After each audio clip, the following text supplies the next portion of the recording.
Hello everyone, welcome back to the channel. I am Tushangi Gupta and in this video I am going to talk about strategy for general awareness for SSC CGL examination. Talking about my credentials, I have cleared SSC CGL 2018 which was my first attempt and I am currently working as an ASO. I have taught for SSC exams and I also have created content and currently also I bring videos for you all and I have been featured on Josh Talks and The Quint. Now, before starting the strategy, I want to introduce all of you to one concept. And the concept is recall versus recognition. कई बार हमारे साथ ऐसा होता है कि हम कहीं जा रहे होते हैं और हमें सडनली कोई इंसान दिखता है एंड वी थिंक कि इसको कहीं तो देखा है, ये फेस जाना पहचाना है, कहीं तो हमने इस इंसान को देखा है। तो उस केस में क्या हो रहा है कि आप उस फेस को रिकॉग्नाइज कर पा रहे हैं that you have seen it somewhere, but आप उसका नेम रिकॉल नहीं कर पा रहे। लेकिन अगर मैं आपको 4 ऑप्शंस दूं, for example you see a boy somewhere and you cannot remember his name. If I give you 4 options कि उसका नाम हो सकता है अमन और रोहन और राहुल और Rohit. Now out of these 4 options you may be able to guess कि इसमें से इसका करेक्ट आंसर कौन है। कैसे आप एलिमिनेशन करोगे कि नहीं, अमन तो मेरे स्कूल में पढ़ता था, ये मेरे स्कूल में नहीं है। रोहन के साथ मैं कॉलेज गया था, ये मेरे कॉलेज का भी नहीं है। मे बी इसको मैंने अपने ऑफिस में कहीं देखा है, तो हाँ ये रोहित हो सकता है। तो इस तरीके से you can guess the correct name of that person. तो यही चीज काम आने वाली है हमारे एसएससी एग्जाम्स में। वाई? बिकॉज एसएससी एग्जाम्स में प्रीलिम्स और मेंस दोनों क्या होते हैं, ऑब्जेक्टिव टाइप होते हैं। यानी कि आपको एमसीक्यू क्वेश्चंस दिए जाते हैं जिसमें 4 ऑप्शंस आपकी आंखों के सामने होते हैं। So all you have to do is recognise the correct option. यहाँ पे आपको रिकॉल की जरूरत नहीं है। जब भी आप ये सिंबल देखते हैं आपको पता चल जाता है कि आसपास कहीं ना कहीं मैकडॉनल्ड्स है, या ये सिंबल देखते हैं तो आपको पता है कि ये नाइकी की बात हो रही है। तो इन ब्रांड्स ने क्या किया है, अपना एक रिकॉल वैल्यू क्रिएट किया है इन सिंबल्स के अराउंड। तो एसएससी में आपको रिकॉल की ज़रूरत नहीं है। रिकॉल की ज़रूरत इस टाइप के क्वेश्चंस पे होती है जहाँ पे आपको खुद से, जैसे कि यहाँ पे लिखा है dash was the second president of the United States, you have to bring it from your stored memory. आपको वो नेम अपने मेमोरी में से खोज के लाना है और बताना है। यू हैव नो क्यूज और नो हिंट्स व्हाटसोएवर। लेकिन जब एमसीक्यू टाइप क्वेश्चन है तो आपके सामने ये 4 नेम्स है। अब इनमें से आपने अगर कहीं पढ़ा होगा तो आप करेक्ट ऑप्शन मार्क कर सकते हैं। So recall is a measure of memory in which a person must retrieve information learn earlier without reference, and recognition is a measure of memory in which need only identify items previously learned। आपको सिर्फ क्या करना होता है, identify करना होता है। तो इसी पे बेस्ड हमारी पूरी प्रिपरेशन चलेगी एसएससी एग्जाम्स में जीके के लिए। So now after understanding this concept let us begin the video. तो हमेशा की तरह study the exam before you study for the exam. तो अभी हम पैटर्न समझेंगे। पैटर्न आप में से ज्यादातर लोगों को पता ही होगा कि टियर 1 क्वालिफाइंग इन नेचर होता है, यानी आपके मार्क्स ऐड नहीं होते हैं आपकी मेरिट बनाने में। 60 मिनट्स में आपको 100 क्वेश्चंस मिलते हैं। इन 100 क्वेश्चंस में से 25 क्वेश्चंस जीके, रीजनिंग, मैथ्स और इंग्लिश, इन सभी सेक्शंस के 25 ईच क्वेश्चंस होते हैं, जिसमें से करेक्ट आंसर पे आपको +2 मिलता है, रॉन्ग आंसर पे आपको -0.5 होता है, और अगर आप अनअटेम्प्टेड छोड़ते हैं then 0।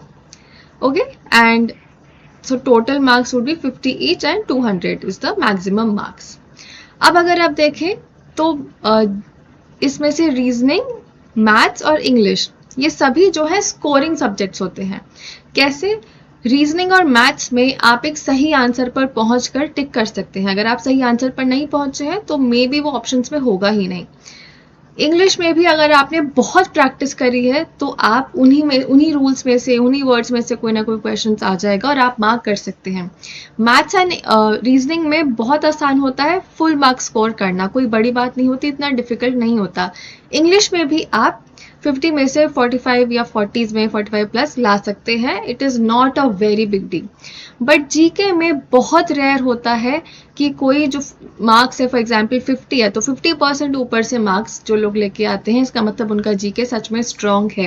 Y? Because GK is a very vast subject. इतना वास्ट है, इसमें सभी कुछ आ जाता है। History, geography, economy, polity, physics, chemistry, bio के भी क्वेश्चन इसमें आते हैं। फिर स्टैटिक जीके होता है, करंट अफेयर्स होता है। इन सब की बात हम इस वीडियो में करेंगे। तो इतना वास्ट होता है जीके कि इसमें आपको स्कोर करना बहुत मुश्किल है। थोड़ा लक फैक्टर भी होता है कि आपने जो क्वेश्चन जो टॉपिक्स पढ़े हैं उन्हीं में से क्वेश्चंस आ जाएं या उसके बाहर के क्वेश्चंस आ जाएं।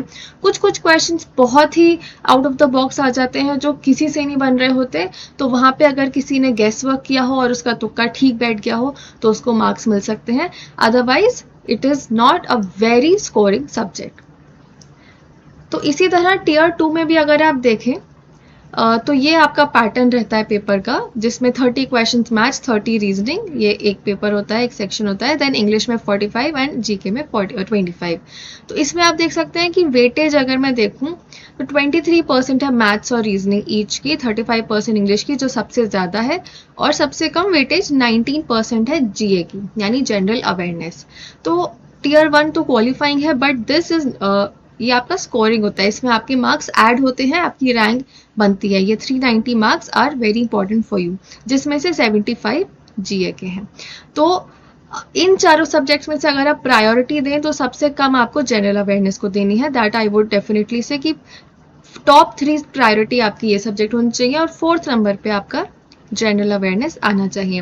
बट इसका मतलब ये नहीं है कि आप इसको कंप्लीटली इग्नोर कर दें, क्योंकि इन तीनों सेक्शंस में तो हर कोई मेहनत कर रहा होगा। इसमें अच्छा स्कोर करने के बाद जनरल अवेयरनेस जो है वो आपका उसके बाद का डिफाइनिंग फैक्टर होता है कि कौन जो टॉपर्स है उनमें कौन ऊपर है कौन नीचे, वो आपका जनरल अवेयरनेस का स्कोर डिसाइड करेगा। तो अब अगर हम इसकी आगे बात करें, इसमें मेजरली 3 सेक्शंस होते हैं। सो जनरल अवेयरनेस के 3 सेक्शंस या 3 पार्ट्स जो मैंने इसमें डिवाइड कर दिया है आपके अंडरस्टैंडिंग के लिए। एक तो होता है जीएस, यानी कि जनरल स्टडीज। दूसरा पार्ट आपका होता है static GK, and third is current affairs. तो जनरल स्टडीज में क्या क्या आता है? जितने भी सब्जेक्ट्स होते हैं जो कि मैंने अभी बताया, history, geography, economy, polity, physics, chemistry, bio, environment related questions आते हैं, कंप्यूटर साइंस पे क्वेश्चंस आते हैं, वो सभी जनरल स्टडीज में आ गया। स्टैटिक जीके में क्या आता है? स्टैटिक जीके में आप समझ सकते हैं जो वन लाइनर्स होते हैं, जिसमें कि आपके monuments, national parks, reverse, mountains, ये एयरपोर्ट कहाँ पर है, या फिर ये फोक डांस कहाँ का है, ये क्लासिकल डांस कहाँ से ओरिजिनेट हुआ है, इस स्टेट की कैपिटल क्या है, यहाँ पर इंडिया में कितने यूटीज हैं, कितने स्टेट्स हैं, ये सभी चीज़ें। या जो सुपरलेटिव्स होते हैं, सुपरलेटिव्स यानी कि largest ocean, highest mountain peak, जितने भी largest, highest, first female to do this, first human to do this, वो सभी आपके स्टैटिक जीके में आ जाते हैं, जो भी वन लाइनर्स होते हैं। And then current affairs. तो स्टैटिक जीके और जीएस जो है वो सेम रहती है, एंड करंट अफेयर्स ये डायनेमिक है, ये आपके हमेशा चेंज होते रहते हैं। अब हम इसको एक एग्जाम्पल की मदद से समझते हैं। फॉर एग्जाम्पल, अगर मैं आपसे पूछूं, world environment day is a global event commemorated every year on, यानी वर्ल्ड एनवायरमेंट डे जो है वो हर साल एक ही दिन मनाया जाता है, और वो डेट क्या है? तो ये स्टैटिक जीके का पार्ट है, क्योंकि वो डेट हर साल सेम रहती है, वो बदलती नहीं है। It is static. World environment day हर साल 5 जून को मनाया जाता है, तो ये आपका स्टैटिक जीके का पार्ट है। लेकिन हर साल जब वर्ल्ड एनवायरमेंट डे मनाया जाता है तो उसकी एक थीम डिसाइड होती है, जो हर बार चेंज होती है। फॉर एग्जाम्पल, यहाँ पर मैंने पिछले कुछ ईयर्स की थीम दी हुई है। 2019 में it was beat air pollution, फिर time for nature, generation restoration, ecosystem restoration, only one earth, solutions to plastic pollution. 2023 में प्लास्टिक पोल्यूशन के ऊपर थीम थी। अब 2024 में वर्ल्ड एनवायरमेंट डे जब मनाया गया 5 जून 2024 को, तो उसका थीम और स्लोगन क्या था, ये आप मुझे कमेंट बॉक्स में बताएंगे। तो ये चीज़ हर साल बदल रही है, ये करंट अफेयर्स का पार्ट है। इतने सारे ईयर्स का आपको थीम याद करने की नीड नहीं है, आप करंट ईयर का थीम आपको याद करनी है। ठीक है, तो थीम और स्लोगन दोनों अलग अलग हैं, आप मुझे कमेंट बॉक्स में बताएंगे। जनरल अवेयरनेस के ये जो 3 पिलर्स हमने समझे, जीएस, स्टैटिक जीके और करंट अफेयर्स, इनका वेटेज क्या रहता है? तो टोटल नंबर ऑफ क्वेश्चंस जो पिछले कुछ सालों में, पिछले 3 सालों में जो क्वेश्चंस पूछे गए हैं एसएससी के सभी एग्जाम्स में, उन सब का एक ट्रेंड नोटिस जो किया गया है वो ये है। स्टैटिक जीके आप देख सकते हैं 26% जो है वेटेज स्टैटिक जीके का है, 16% करंट अफेयर्स का है, और ये बाकी सारे सेक्शंस जो है ये जीएस में आते हैं। अब इसमें भी आप देख सकते हैं कि सबसे ज्यादा इंपॉर्टेंट क्या है, हिस्ट्री एंड ज्योग्राफी, इन्हीं से सबसे ज्यादा क्वेश्चंस पूछे गए हैं। सो नाउ यू नो कि आपको किस चीज को ज्यादा इंपॉर्टेंस देनी है। जैसे कि ईवीएस से देखा गया है कि बहुत कम क्वेश्चंस पूछे गए हैं, तो इसको आप चाहें तो स्किप कर सकते हैं, you can skip it all together. Physics से कम क्वेश्चंस आए हैं as compare to biology and chemistry, तो आपको समझ आ गया कि साइंस में बायोलॉजी को थोड़ा ज्यादा टाइम देना है, then chemistry, then physics. Economy में थोड़े कम क्वेश्चंस है, पॉलिटी से थोड़े ज्यादा है। So going by this trend you can allot your time to all the subjects. और करंट अफेयर्स को आपको फिलहाल टाइम नहीं देना होता, स्टार्टिंग में नहीं देना होता, एग्जाम से कुछ टाइम पहले, फॉर एग्जाम्पल 1 या 2 मंथ्स पहले आप करंट अफेयर्स को टाइम दे सकते हैं। उससे पहले करंट अफेयर्स पढ़ने सिर्फ टाइम वेस्ट होता है, आप एंड में करंट अफेयर्स को पढ़िए। स्टैटिक जीके, इसमें याद करने का पार्ट होता है, तो इसमें कुछ इतना समझना नहीं होता, you just have to memorise it. तो ये आप डेली बेसिस पे कुछ कुछ देर रोज कर सकते हैं। अभी हम इन तीनों की इंडिविजुअल स्ट्रैटेजी की भी बात करते हैं। तो जनरल स्टडीज में आपको कुछ थ्योरी पढ़नी होती है और क्वेश्चन सॉल्व करने होते हैं। Now what I would recommend in this is कि आप रिवर्स जाइए, आप इतने ज्यादा प्रीवियस ईयर क्वेश्चन सॉल्व कीजिए, क्योंकि उससे आपको एक पैटर्न समझ आ जाएगा कि किस टाइप के क्वेश्चन से किस टाइप के टॉपिक से ज्यादा क्वेश्चंस पूछे जाते हैं। और ये करने में आपकी हेल्प करेगी किरण की बुक। किरण की जनरल अवेयरनेस की बुक आती है, तो इसमें टाइप वाइज क्वेश्चंस दिए गए हैं, chapter wise and type wise, और इसमें जो सॉल्यूशंस है वो भी काफी डिटेल दिए गए हैं। तो पहले आप क्वेश्चंस कीजिए and then you can go for theory. Questions मैं ये नहीं कह रही हूँ कि अगर इस बुक में 14,400 कुछ क्वेश्चंस है तो पहले आप सारे कर लीजिए। Go through the book once, read the questions, एक बार आपको आइडिया हो जाएगा कि किस टाइप के क्वेश्चंस आ रहे हैं, एंड देन उसी अकॉर्डिंग आप थ्योरी पढ़िए। जब आप थ्योरी पढ़ेंगे तो आपको इन सभी सब्जेक्ट्स में इंडिविजुअली मास्टरी नहीं करनी है, आपको किसी एक में बहुत ज़्यादा टाइम नहीं देना है, आप एक टारगेट सेट करके चलिए। For example what I would recommend is कि एंशिएंट हिस्ट्री को आप 3 to 4 डेज दीजिए, मिडीवल को 3 to 4 डेज दीजिए, एंड मॉडर्न को 3 डेज। इन टोटल आप 10 डेज में हिस्ट्री अपना कवर कर लीजिए। 10 डेज से ज़्यादा हिस्ट्री को मत दीजिए, आपको ज़्यादा कुछ समझना नहीं है, ज़्यादा डेप्थ में नहीं जाना। कोई भी एक जीएस की थ्योरी की बुक उठानी है और उसमें आपको थ्योरी पढ़ती जानी है, या फिर यूट्यूब वीडियोस, आपको कुछ कंसाइज वीडियोस, वो वीडियोस नहीं देखनी जिसमें 40-40 घंटे सिर्फ हिस्ट्री पढ़ाई जा रही है, इतना ज़्यादा टाइम नहीं देना है। जो फटाफट कंसाइज में आपको जो भी वीडियो मिले, जो कंसाइज में समझा रहे हो, वो आपको पढ़नी है। With due course of time इसी वीडियो के डिस्क्रिप्शन में मैं कुछ प्लेलिस्ट्स का लिंक डाल दूंगी, यूट्यूब पे सर्च करके। फॉर एग्जाम्पल एक हिस्ट्री की प्लेलिस्ट, एक ज्योग्राफी की playlist of all those concise videos which I will find, तो you can check the description. मैं धीरे धीरे करके वो सभी इसमें अपडेट कर दूंगी in the description. So 10 days से ज़्यादा मैं आपको हिस्ट्री कवर नहीं करनी है। Geography you can give 5 to 6 days, I would say 5 days।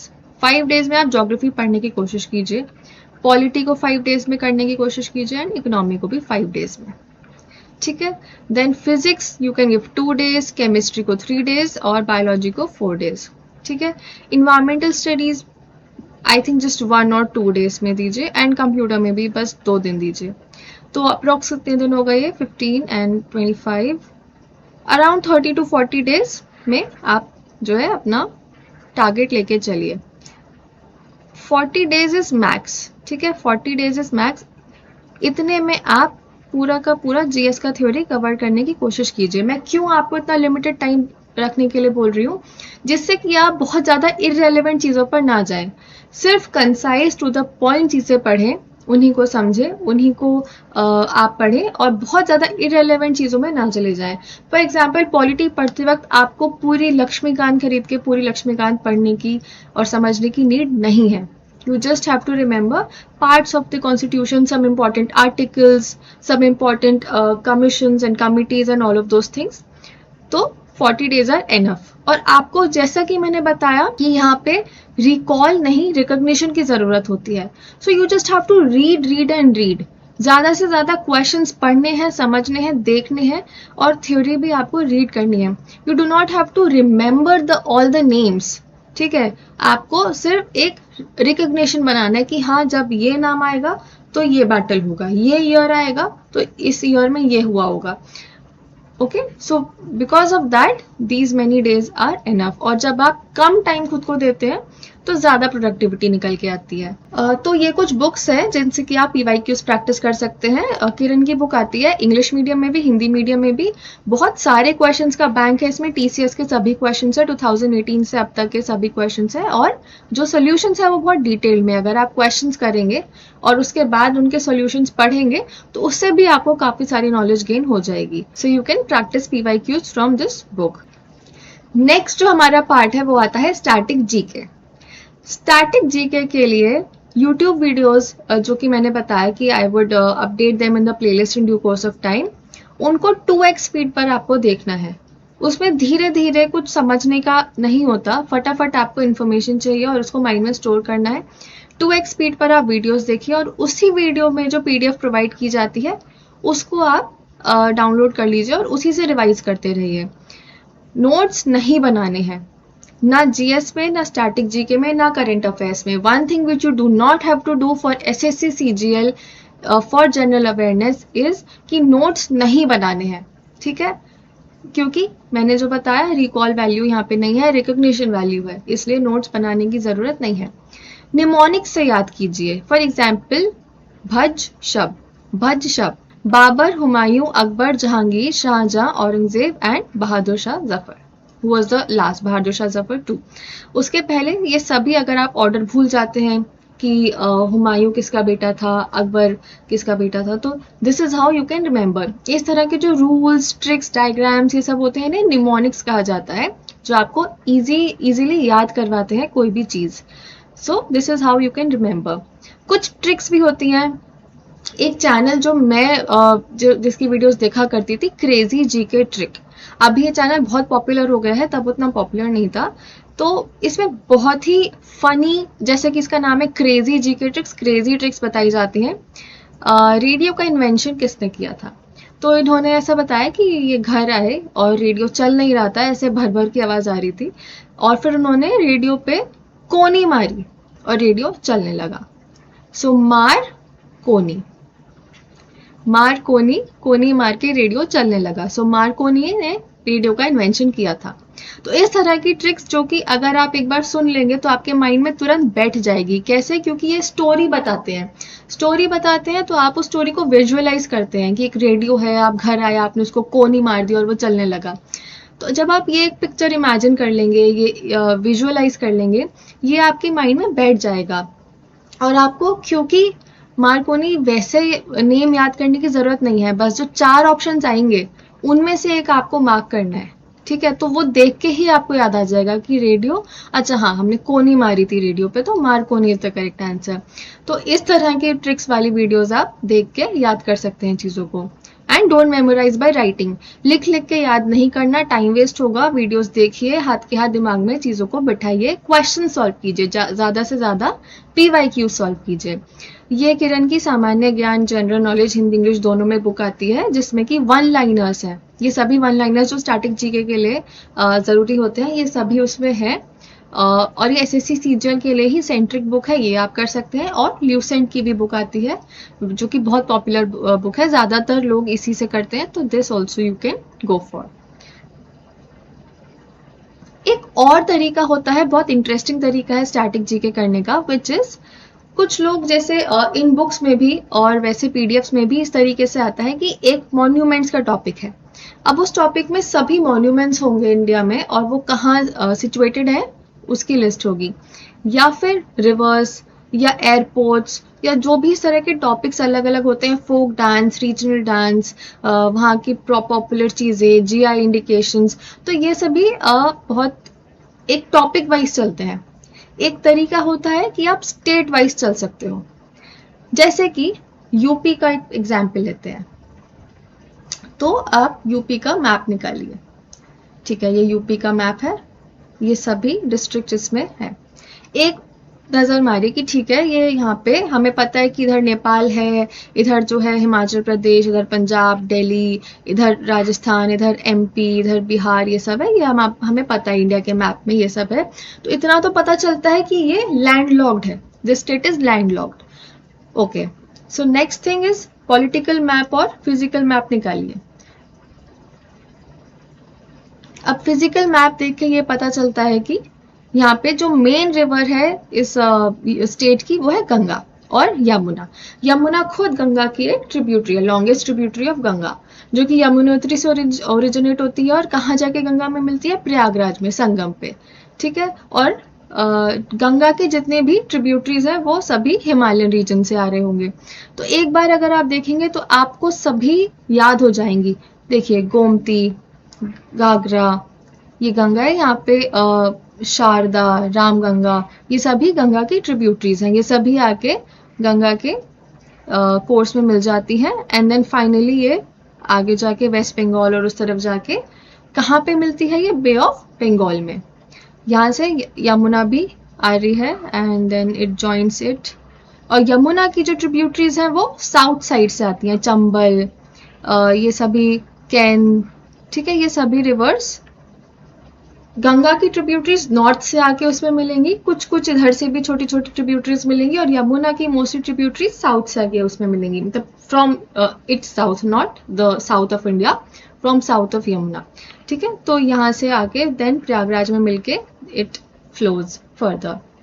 अब स्टेट हमने एक बार पॉलिटिकल मैप देख लिया है, मैं भी एक साथ ये दोनों स्क्रीन नहीं दिखा पा रही हूँ, but what you have to do now is इसी स्टेट का हर एक चीज आपको एक ही साथ पढ़ना है। Capital Lucknow, CM Yogi Adityanath, governor Anandiben Patel, formation day 24 Jan 1950, यानी इनिशियली जब हमारे विभाजन हुआ था स्टेट्स का, तभी से ये है। लैंग्वेजेस हिंदी और उर्दू, ये दो यहाँ की लैंग्वेजेस हैं। एनिमल बारहसिंगा, हर स्टेट के कुछ एनिमल, बर्ड, फ्लावर, ट्रीज हैं, ये भी कभी कभी एसएससी पूछ लेता है। तो सारस क्रेन, पलाश फ्लावर, अशोका ट्री, ये सभी यूपी के जैसे नेशनल एनिमल्स होते हैं वैसे स्टेट के एनिमल, बर्ड, फ्लावर और ट्री है। अशोका ट्री यहाँ पे बहुत ज्यादा देखा भी जाता है। नेशनल पार्क की बात मैं करूँ तो एक ही नेशनल पार्क है यहाँ पे, दुधवा नेशनल पार्क, जो कि कहाँ पे सिचुएटेड है, लखीमपुर डिस्ट्रिक्ट में ये सिचुएटेड है। यूनेस्को वर्ल्ड हेरिटेज साइट 3 है और तीनों एक ही एरिया में सिचुएटेड है, आगरा, उसके आसपास ताजमहल, आगरा फोर्ट एंड फतेहपुर सीकरी। अब रीजनल फेस्टिवल्स की मैं बात करूँ तो यहाँ पे राम और कृष्ण जी से रिलेटेड जो भी आप डांस फॉर्म्स या फेस्टिवल्स देखेंगे, उन्हीं से रिलेटेड आप देखेंगे, जैसे रामनवमी, कंस का मेला, लठमार होली, जो कि मथुरा में वृंदावन में उस साइड बहुत पॉपुलर है। देन गंगा महोत्सव, जैसे कि हमने देखा कि गंगा यहाँ पे मेन रिवर है, पूरे स्टेट को क्रॉस करते हुए जाती है, तो Ganga Mahotsav. And Navratri, okay, because Ayodhya is also in UP, so Ramnavami और नवरात्रि यहाँ पे बहुत धूमधाम से मनाया जाता होगा। For and then Mathura also is here, so यहाँ पे ये भी फेस्टिवल्स मनाए जाते हैं। And then dance forms, Kathak, so do you know in Kathak we Kathak actually comes from katha बताना, कथाकार, जो एक कथा बता रहा है, स्टोरी टेलिंग। किसकी story telling? Mostly Krishna ji और उनसे related story telling, Radha Krishna की जो लीलाएं होती हैं और वो सारी जो स्टोरीज हैं, वो हम डांस फॉर्म के थ्रू कथक में डिपिक्ट करते हैं। तो वो यहाँ का क्लासिकल डांस है। और बाकी ये सारे जो हैं ये फोक डांसेस हैं। क्लासिकल डांस और फोक डांस में क्या अंतर होता है? क्लासिकल डांस के अपने कुछ रूल्स होते हैं, सेट रूल्स होते हैं, जैसे किसी भी मार्शल आर्ट फॉर्म के होते हैं, कुछ मूवमेंट्स होते हैं, मुद्राज होती हैं, ठीक है। फोक डांस थोड़ा रीजनल होता है, इतने स्पेसिफिक उसमें रूल्स या मूवमेंट्स नहीं होते हैं, उसी रीजन का स्पेसिफिक होता है। फोक उसमें आर्ट फॉर्म्स में वो आता है। तो Nautanki, Raslila, Charkula, Mayur dance which is also known as peacock dance, ये सभी यहाँ के डांस फॉर्म्स हैं, फोक डांस। फिर एयरपोर्ट्स की बात करें तो ये सभी ऑपरेशनल एयरपोर्ट्स इस वक्त यूपी में है, और भी होंगे but these are some of the main ones. Then geographical indication, आपने पढ़ लिया कि बनारस यहाँ पे है क्योंकि गंगा यहाँ से जा रही है, बनारस के घाट आपको पता ही है, और वहाँ की सिल्क साड़ीज, ब्रोकेड साड़ीज ये बहुत पॉपुलर है। बनारसी सिल्क आप सबने सुना होगा। इलाहाबाद सुर्ख, ये क्या है? ये गुआवा अमरूद की वैरायटी है जो कि रेड कलर का होता है, इसलिए सुर्ख सुर्ख। अंदर से डीप पिंक और उसकी आउटर पील भी डीप पिंक कलर का होता है। देन मैंगो मलिहाबादी दशहरी, ठीक है, उसी जगह के नाम पे इसका नाम है। आगरा का पेठा बहुत मशहूर है, अगर आप आगरा आएंगे तो आपको पता चलेगा कि यहाँ पे पेठा बहुत मिलता है। ताजमहल से निकल के बहुत सारी शॉप्स हैं जिन पे पेठा मिलता है। मथुरा का पेड़ा, तो मथुरा में आप जाएंगे, कृष्ण जी के मंदिर वगैरह जाएंगे तो वहां पे आपको प्रसाद में पेड़ा मिलेगा, जो कि बंदर हमेशा आके आपसे छीनने की कोशिश करेंगे। देन लखनवी चिकन, जो कि आजकल बहुत ज्यादा ट्रेंडिंग है, गर्ल्स में chicken curry kurta is very much trending. वो कहाँ का है? लखनऊ का आर्ट फॉर्म है, लखनऊ चिकन करी कुर्ता हम उनको बोलते हैं। मुरादाबाद का metal craft, mainly brass, Moradabad को ब्रास सिटी भी बोला जाता है, पीतल नगरी भी इसको कहा जाता है। देन मेरठ की सीजर्स, मेरठ में सीजर्स बनाई जाती है। मिर्जापुर के हैंडमेड दरी and carpets, you all know Kaleen Bhaiya from Mirzapur, and there is a reason why he was called Kaleen Bhaiya. Then Kannauj के परफ्यूम, फिरोजाबाद के ग्लास, फिरोजाबाद की ग्लास, एक स्टोरी भी आपने पढ़ी होगी जहाँ पे कांच की चूड़ियां बनती हैं बहुत ज्यादा फिरोजाबाद में, ये हमारी इंग्लिश की बुक में स्टोरी हुआ करती थी। तो अब आपने देखा कि जब आपने एक स्टेट वाइज लिया तो सब चीजें आपस में रिलेट करनी आसान हो गई। अब इन सभी से आपको ये पता चल गया कि ये सभी डिस्ट्रिक्ट जो है यूपी में है। वहाँ के रिवर्स के बैंक्स जो हैं उनसे आप इनको कनेक्ट कर सकते हैं। वहाँ पे फॉरेस्ट कवर बहुत ज़्यादा नहीं है, तो वहाँ पे नेशनल पार्क भी ज़्यादा नहीं है, एक ही नेशनल पार्क है, दुधवा नेशनल पार्क। तो इस तरह आप इन चीज़ों को कनेक्ट कर सकते हैं, आपस में रिलेट कर सकते हैं, और एक ही स्टेट वाइज आप जाएंगे तो बहुत ईजी हो जाता है करना। जैसे अगर हम एमपी की बात करें तो एमपी में बहुत ज़्यादा फॉरेस्ट कवर है, तो वहाँ पे सबसे ज़्यादा नेशनल पार्क्स है, around 10 national parks and biosphere reserves MP में देखने को मिलते हैं। तो when you will go state wise, I think that is more easy to relate things, and I think अगर आप चाहते हैं तो I can bring state wise videos with due course of time. If you want those videos, tell me in the comments down below. मैं हर state का एक individual video बना के आपको यूट्यूब पे मैं अपने डाल दूंगी। So now we are coming to the third part of GS which is current affairs. Again आपको इसमें क्या करना है? वीडियोस से करना है, और वीडियोस को 2x स्पीड पर चलाना है, और उसी की पीडीएफ से आपको रिवाइज करना है। ऐसा मत कीजिएगा कि वीडियोस कोई और देख रहे हैं और पीडीएफ कहीं और से कर रहे हैं, आपस में सब मिक्स हो जाएगा। वो कुछ और अलग चीजें बताएंगे, ये कुछ इसमें कुछ एडिशनल होंगी। इससे अच्छा है कि आप जो पढ़ें उसी को अच्छे से पढ़ें, उसी को रिवाइज करें। Yearly current affairs of previous year and monthly current affairs of previous 4 month, जिस भी मंथ में आपका एग्जाम है उसके प्रीवियस 4 मंथ के मंथली करंट अफेयर्स देखने हैं। फॉर एग्जाम्पल जुलाई में एग्जाम होगा तो आपको previous April, May, June and July, in 4 months के करंट अफेयर्स आपको करना है। जुलाई के स्किप कर सकते हैं आप, मार्च, अप्रैल, मई, जून के कर सकते हैं। वीकली करंट अफेयर्स नहीं करने हैं, क्योंकि अगर आप वीकली करंट अफेयर्स करेंगे बहुत ज़्यादा आपका वास्ट हो जाएगा। फिर स्टैटिक जीके भी याद करनी है, जनरल स्टडीज भी याद करनी है, इतने ज़्यादा वीकली करंट अफेयर्स करेंगे और इसका क्या होता है? आरओआई बहुत कम होता है। आरओआई का मतलब होता है रिटर्न ऑन इन्वेस्टमेंट। टाइम की इन्वेस्टमेंट तो आपकी इतनी ज़्यादा हो जाएगी और रिटर्न कम होगा।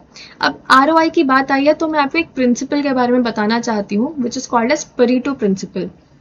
Let us understand by a diagram.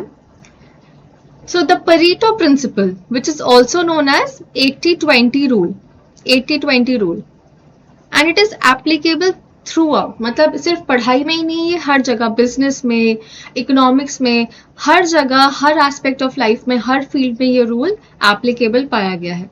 What does it say? 80% of consequences come from 20% of causes. यानी जो भी एफर्ट आप कर रहे हैं, जिस भी चीज में कर रहे हैं, उस 100% में से 20% ऐसा होगा जो इंपॉर्टेंट होगा, काफी इंपॉर्टेंट होगा, और 80% ऐसा होगा जो नॉट सो इंपॉर्टेंट होगा. तो वो 20% जो इंपॉर्टेंट है वही आपको 80% रिजल्ट लाके देगा. तो ये हमारी प्रिपरेशन में कैसे रेलेवेंट है? हम जीएस की बात करें तो इतना वास्ट सिलेबस है, इतना सब कुछ है करने के लिए. करंट अफेयर्स में भी इतना कुछ है, जैसे कि मैं अभी वीकली करंट अफेयर्स की बात कर रही थी, monthly, yearly and all of that. तो अगर आप हिस्ट्री पढ़ रहे हैं और हिस्ट्री में कहीं जिक्र आया फ्रेंच रेवोल्यूशन का, और आप फ्रेंच रेवोल्यूशन पढ़ने लगे, आपको वर्ल्ड हिस्ट्री में इंटरेस्ट आने लगा, आप फ्रेंच रेवोल्यूशन की डेट्स याद करने लगे, उसके बारे में पढ़ने लगे, तो what is that? Not important, that part is not important. अगर बाई चांस कोई क्वेश्चन कभी भूला भटका वहां से आ भी जाता है तो वो आपको कम रिजल्ट देगा, ROI कम है, 20% ही उसमें आपको रिजल्ट मिलेगा। मेन 80% जो रिजल्ट है आपका वो 20% एफर्ट से ही मिलेगा, यानी वही टॉपिक्स जो बार बार पूछे जाते हैं। जैसे कुछ टॉपिक्स हैं जो कि Indian freedom struggle, Buddhism Jainism से रिलेटेड, या ह्यूमन आई से रिलेटेड, या फिर बायोलॉजी में कुछ टॉपिक्स हैं उन्हीं से रिलेटेड बार बार क्वेश्चंस पूछे जाते हैं, बार बार रिपीट होते हैं। तो वही जो 20% ऑफ द टॉपिक्स हैं उन्हीं से आप बहुत ज़्यादा स्कोर कर पाएंगे। तो इसलिए मैं कहती हूँ कि ज़्यादा से ज़्यादा प्रीवियस ईयर क्वेश्चंस कीजिए, focus more and more on previous year questions in GS, क्योंकि थ्योरी तो नेवर एंडिंग है, जितना थ्योरी पढ़ेंगे उतना कम लगेगा, उतना ज़्यादा आपको लगेगा कि ये चीज़ भी पढ़ लूँ, वो भी पढ़ लूँ, सब कुछ पढ़ लूँ, बट कभी खत्म नहीं होगी। प्रीवियस ईयर क्वेश्चंस पे ज़्यादा से ज़्यादा फोकस कीजिए एंड यू विल नोटिस कि आपके मार्क्स बढ़ेंगे। आप PYQs पे ज़्यादा फोकस कीजिए, सेक्शनल मॉक्स दीजिए, टेक्स्ट बुक अड्डा 247, कोई भी टॉपिक पढ़ रहे हैं फिर उसका सेक्शनल मॉक दे दीजिए, टॉपिक के क्वेश्चंस होते हैं 25-50 क्वेश्चंस होते हैं वो दे दीजिए, that will help you a lot. तो वापस से करंट अफेयर्स पे आते हैं। नोट्स नहीं बनाने हैं, जैसा कि मैंने बताया जीएस में भी और स्टैटिक जीके में भी नोट्स नहीं बनाने हैं। स्टैटिक जीके में अगर आप अपने निमोनिक्स कहीं नोट डाउन करना चाहते हैं, जो ट्रिक्स हैं वो कहीं नोट डाउन करना चाहते हैं तो शॉर्ट में आप नोट कर सकते हैं, बट डिटेल्ड नोट्स आपको जनरल अवेयरनेस में नहीं बनाने हैं। आप ऐसी कोई बुक ले लीजिए जिसमें वन लाइनर्स हो या ऑलरेडी नोट्स के फॉर्म में आपको सब कुछ दिया गया हो। लिख लिख के प्रैक्टिस नहीं करनी है। हमारा पेपर जो है सब्जेक्टिव नहीं है, ऑब्जेक्टिव पेपर है, तो हमारी तैयारी भी उसी तरीके से होनी चाहिए। अब अगर मैं पूरी वीडियो के सभी पॉइंट्स को सम अप करना चाहूँ तो मैं इन 5 पॉइंट्स में उनको सम अप करना चाहूंगी। First is smart work over hard work. जैसे कि मैं बार बार कह रही हूँ कि रिकॉल वैल्यू पे नहीं जाना है, रिकॉग्निशन पे जाना है, और परीटो प्रिंसिपल जो वो 20% इंपॉर्टेंट है उसे आइडेंटिफाई करके उसी को पक्का करना है, तो वही होता है आपका smart work. Smart work is कोई भी काम जो स्ट्रेटेजाइज्ड वे में किया जाए। हार्ड वर्क तो सभी कर रहे हैं, हमें स्मार्ट वर्क करना है। Not more than 2 hours daily. 2 घंटे से ज्यादा डेली जीएस को मत दीजिए, 1 घंटा दे दीजिए, 1 से 2 घंटे के बीच, 1.5 घंटा, एक 2 घंटे के बीच, जितना आपका मर्जी आप दे सकते हैं, but not more than 2 hours. जैसे कि हमने देखा इसकी वेटेज बस 19% है इन टीयर 2 मेंस एग्जामिनेशन। तो 2 घंटे से ज्यादा नहीं देने हैं। सबसे ज्यादा टाइम आपको इंग्लिश, मैथ्स और रीजनिंग पे देना है, जीएस पे लास्ट में। Previous year questions very very very important, ज्यादा से ज्यादा कीजिए, जितने ज्यादा करें उतना अच्छा है आपके लिए। और बहुत ज्यादा रुकना नहीं है क्वेश्चन पे, फटाफट क्वेश्चन पढ़ा, ऑप्शंस देखे, मार्क किया, वो 25-30 जितने भी क्वेश्चन एक टाइप में वो करने के बाद सॉल्यूशंस देखा। लेकिन ऐसा नहीं है कि जो क्वेश्चंस आपने करेक्ट किए हैं उनका आप एक्सप्लेनेशन नहीं पढ़ेंगे, आप एक्सप्लेनेशन पढ़ेंगे, क्योंकि बाकी 3 ऑप्शंस के बारे में जो उस एक्सप्लेनेशन में लिखा होगा उससे आपको और चीजें पता चलेंगी। सेक्शनल मॉक्स दे सकते हैं, जो मैंने बताया, एक टॉपिक पढ़ा फिर उसी का सेक्शनल मॉक टेक्स्ट बुक पे या अड्डा 247 पे आप दे सकते हैं। Smart guess work, smart work करना है और स्मार्ट गेस वर्क भी करना है। तो कैसे? एलिमिनेशन से। अगर कोई भी 4 ऑप्शंस दिए गए हैं, जैसा कि मैंने बताया था कि आपने किसी को देखा, आपको फेस याद है, नेम याद नहीं है, बाकी 3 ऑप्शंस के बारे में आपने सोचा कि नहीं ये तो मेरे स्कूल में पढ़ता था या कॉलेज में पढ़ता था, हाँ इसका नाम ये हो सकता है, तो that is called elimination. 4 options हैं, बाकी 3 को एलिमिनेट करने की कोशिश कीजिए। अगर एक रिवर आ जाती है और 4 ऑप्शंस आ जाते हैं कि इनमें से कौन सा बैंक इस रिवर का है, तो कैसे एलिमिनेट करेंगे? चारों ऑप्शंस को देखिए, वो जो सिटीज हैं, जो डिस्ट्रिक्ट्स हैं, वो कौन से स्टेट में है, क्या वो रिवर उस स्टेट में जाती है तो फिर बाकी जो ऑप्शंस हैं उनमें से कौन सी रिवर दूसरी है जो कि वहां से जाती है, क्या वो उसके आसपास है। इस तरीके से आप अपनी जो एग्जिस्टिंग नॉलेज है उसके बेसिस पे बाकी ऑप्शंस को एलिमिनेट करके गेस वर्क कीजिए। Then 3:1 ratio. What is 3:1 ratio?